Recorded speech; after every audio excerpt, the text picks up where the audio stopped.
Tidak disangka, sebuah karya fiksi malah bisa memicu kerusuhan besar di Jepang. Sebuah manga yang dulunya dianggap sebagai hiburan semata berubah menjadi medium penuh kontroversi yang bahkan mengguncang stabilitas politik di negara pada saat itu. Kali ini gua nggak akan ngebahas manga seperti Naruto, One Piece, Bleach, Dragon Ball, atau Boku no Pico. Gua akan membahas sesuatu yang lebih serius, manga yang jarang banget diketahui orang, yaitu Gekiga. Bagi yang belum tahu, Gekiga itu adalah sebuah manga berbeda dari jenis manga pada umumnya yang lebih realistis, gelap, dan penuh makna hidup. Halo teman-teman, balik lagi di Just the Nerd, tempat nongkrong favorit kalian. Orang pertama yang mencetuskan Gekiga ini bernama Tatsumi Yoshihiro, yang bisa dibilang dia adalah murid dari Osamu Tezuka. Pasti kalian tahulah sama beliau ini. Dan juga dijuluki sebagai The Godfather of Modern Manga. Nah, pada akhir tahun 1950-an, seorang mangaka bernama Tatsumi Yoshihiro ini merasa tidak puas atau tidak suka dengan dunia manga pada saat itu. Sebagian besar manga saat itu masih identik dengan cerita ringan untuk anak-anak, seperti Astro Boy karya Osamu Tezuka. Tatsumi ingin menciptakan sesuatu yang berbeda, cerita yang lebih serius, relevan, dan realistis, terutama untuk pembaca dewasa. Sehingga pada tahun 1957 Tatsumi menciptakan istilah Gekiga, yang mana Tatsumi membuat Gekiga untuk orang dewasa dan untuk membedakan karyanya dari manga biasa. Dia ingin menunjukkan bahwa manga bukan hanya hiburan, tetapi juga medium untuk menyampaikan isu sosial, psikologi manusia, hingga kritik budaya. Gekiga bukan cuma manga, ini adalah cerminan dari realitas hidup. Bayangkan, di tengah masyarakat Jepang pasca perang, banyak cerita Gekiga yang berbicara tentang kemiskinan, kehilangan, perjuangan hidup, dan disinilah Gekiga mulai dikenal oleh banyak orang. Sebelum Gekiga muncul, sebenarnya manga Jepang sudah mengenal seni narasi yang lebih mendalam. Salah satu pendahulunya adalah Tokyo Park, sebuah majalah komik Jepang yang diterbitkan pada awal abad ke-20. Tokyo Park menjadi salah satu pelopor komik dengan gaya seni modern di Jepang dan sering membahas isu sosial serta politik melalui humor dan sindiran.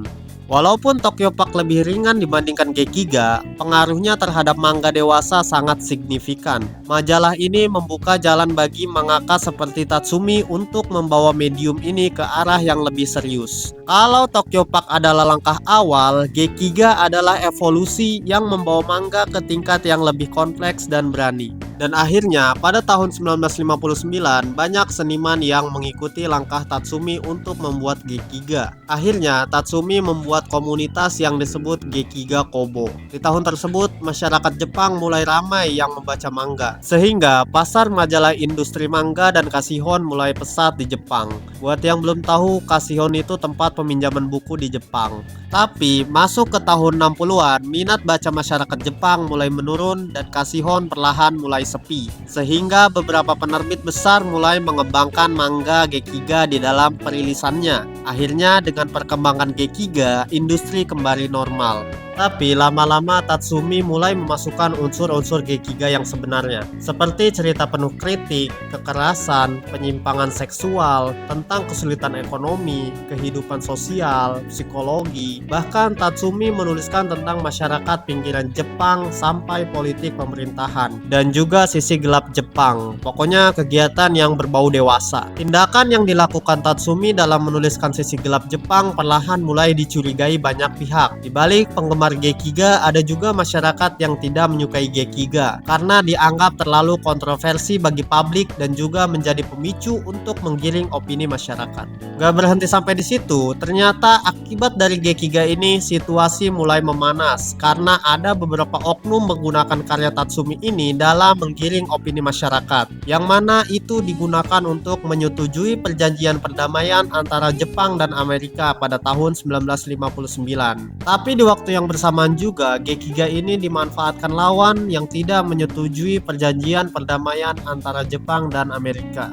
Dan kejadian itu semakin memuncak hingga organisasi politik, sipil, dan mahasiswa bersatu untuk melakukan aksi demo gede-gedean untuk penolakan revisi perjanjian antara Jepang dan Amerika yang diberi nama The Protest Anpo, yang artinya protes atau penolakan perjanjian antara Jepang dan Amerika.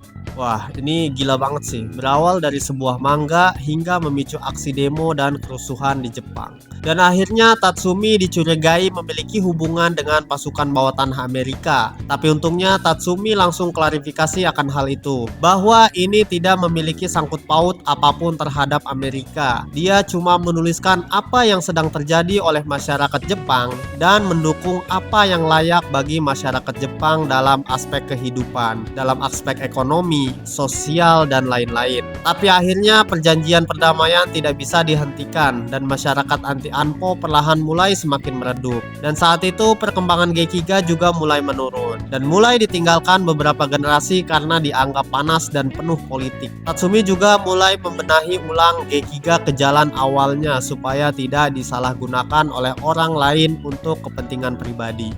Nah, sekarang gua akan bahas apa sih yang bikin Gekiga ini berbeda dari manga mainstream yang biasa kita baca. Pertama, tema yang dewasa. Kalau manga biasanya fokus ke cerita petualangan, persahabatan, atau komedi, nah Gekiga ini hadir dengan cerita yang lebih serius. Isu sosial, politik, perjuangan ekonomi, bahkan konflik psikologi manusia jadi bahan utama di dalamnya. Kedua, narasi yang mendalam. Tiap halaman Gekiga bukan hanya gambar, tapi membawa pembaca ke dalam emosi para karakternya. Gak ada pahlawan sempurna dan kuat, jadi gak ada MC kayak Saitama di sini.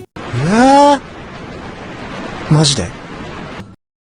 Justru karakter di Gekiga sering digambarkan punya sisi gelap dan dilema moral yang kompleks. Ketiga, audiens yang spesifik. Gekiga memang bukan untuk semua orang. Ini ditunjukkan buat pembaca dewasa yang mencari cerita yang lebih mendalam, bukan sekedar hiburan ringan. Kalau manga mainstream itu seperti popcorn movie, Gekiga adalah art house yang bikin kalian mikir sepanjang malam. Bicara soal Gekiga, ada beberapa karya yang wajib kalian tahu. Salah satunya adalah A Drifting Life karya Yoshihiro Tatsumi. Kisah ini adalah autobiografi Tatsumi sendiri yang gak cuma menceritakan hidupnya, tapi juga bagaimana industri manga berkembang dari masa ke masa. Ini semacam buku sejarah yang dibungkus dalam bentuk novel grafik. Lalu ada Lone Wolf and Cub karya Kazuo Koike dan Goseki Kojima. Bayangin seorang ronin, samurai tanpa tuan yang hidup di jalan penuh darah sambil menggendong anaknya. Cerita ini bukan cuma soal aksi balas dendam, tapi juga bagaimana seorang ayah berjuang melindungi anaknya di tengah kekacauan dunia. Dan yang terakhir, Goodbye karya Tatsumi Yoshihiro lagi. Ini kumpulan cerita pendek yang menggambarkan kehidupan pasca perang di Jepang. Kemiskinan, kehilangan, harapan, semuanya terangkum dalam kisah-kisah kecil yang begitu menghantam perasaan. Ketiga karya ini adalah bukti kalau Gekiga bukan cuman sekedar manga. Ini adalah medium untuk menceritakan kenyataan hidup dengan segala kerumitannya. Tapi kenapa sih Gekiga ini kurang banyak dikenal sama orang? Nah, salah satu alasannya adalah pasar. Di Jepang, pembaca lebih menyukai manga mainstream seperti Naruto atau One Piece. Selain itu, gaya seni Gekiga yang realistis dan tema yang berat membuat kurang menarik bagi pembaca kasual atau lebih santai. Menariknya, di era modern, unsur-unsur Gekiga mulai muncul. Contohnya anime seperti Monster atau Vinland Saga mengambil banyak inspirasi dari gaya ini. Jadi meskipun Gekiga kalah populer, pengaruhnya tetap terasa. Jadi, apakah Gekiga hanya untuk segelintir orang? Enggak juga. Kalau kalian suka cerita yang lebih realistis, mendalam, dan penuh makna, mungkin ini saatnya kalian mencoba Gekiga. Itulah dia Gekiga, novel grafik dari Jepang yang diciptakan oleh Tatsumi Yoshihiro, murid dari Osamu Tezuka. Jadi menurut kalian gimana tentang Gekiga ini? Atau mungkin ada yang udah baca? Coba kasih tahu di komen. Jangan lupa like dan subscribe channel ini agar tidak ketinggalan video menarik selanjutnya dari kami. Gua Admin B, bye.